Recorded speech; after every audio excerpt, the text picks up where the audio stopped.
আসুন আপনাদের স্বাগত জানাই।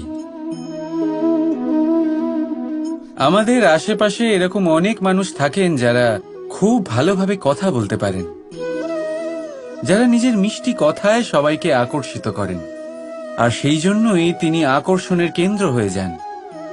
আর আমাদের আশেপাশে এমনও কিছু মানুষ থাকেন যাদের কথা আমাদের আঘাত করে, যাদের নজর আমরা চিরকাল এড়িয়ে চলতে পছন্দ করি, তাই না?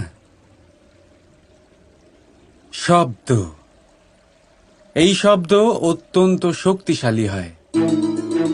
যদি এই শব্দ নবজীবন দান করতে পারে, তবে এই শব্দ প্রাণও হরণ করে নিতে পারে। যেমন একটা শব্দ মন্ত্র হয়ে জীবনে আশা আনে, তেমনি অন্য কোনো কুশব্দ আমাদের দুঃখ দেয়, আমাদের মনে ক্রোধ জাগ্রত করে। কেন? কারণ আমাদের কথা অমূল্য, আমাদের শব্দ ব্রহ্মা।